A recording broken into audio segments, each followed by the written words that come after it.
Hey, let's continue right on along. If you've been with me for the last little while, it's 6:30, and we're just getting caught up on our videos here. And so we're going to continue right where we left off again. So we're going to be here in Matthew 16. We will read 27 and 28. We'll jump over to Mark 8. We'll read 38 through 9, so chapter 9, verse 1. Then we'll be over in Luke 9, and it is just 26 and 27, to finish up what Jesus is saying to his disciples here. So we're just going to start right here in Matthew 16 on my Bible Hub here, just to follow along, and we'll read verses 27 and 28.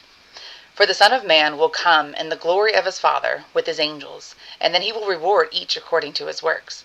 Assuredly I say to you that there are some standing here who shall not taste death till they see the Son of Man coming in his kingdom. Let's jump over to Mark 8. Okay, right here at 38. For whoever is ashamed of me and my words in this adulterous and sinful generation, of him the Son of Man will also be ashamed when he comes in the glory of his Father with the holy angels. And you see here, I'm going to toggle right over to chapter 9, verse 1. And he said to them, Assuredly I say to you, that there are some standing here who will not taste death until they see the kingdom of God present with power. Okay, and over here in Luke 9, we will finish up 26 and 27. For whoever is ashamed of me and my words, of him the Son of Man will be ashamed, when he comes in his own glory and in his Father's and of the holy angels. But I tell you truly, there are some standing here who shall not taste death until they see the kingdom of God. So this one is quick. You see that he pointed out a specific generation. I'm telling you, I probably have to get a new camera. I'm sorry for this glitchy thing.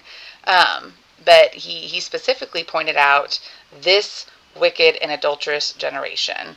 And so I wanted to go right back over to that, but it was at the end of Mark 8. We don't need to toggle over there. You saw it. But remember that who this wicked and sinful generation is, right? And so that is this particular generation of Jews who committed the unpardonable sin, right? And so this is not his second coming when they talk about that said there are some standing here today who shall not taste death until they see the Son of Man coming in his kingdom. Okay, and then again, we read about him coming until they see the kingdom of God, right, present with his power. And then over here, that's a memory of my daughter. Let's close that. And then anyway, this one here says that he'll be present in his own glory, his Father's, and the holy angels, right?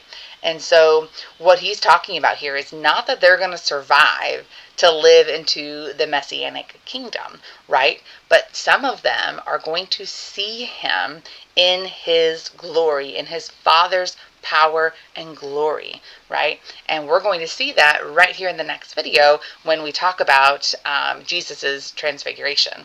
And so that is the context of those words there. We wanted to separate that since there was two drastic different sections there. You can't see me talking with my hands, but when he was speaking to his disciples. And so we finished that up, and now we're going to get into what's commonly known as the Mount of Transfiguration. And so I'll see you again in just a few minutes.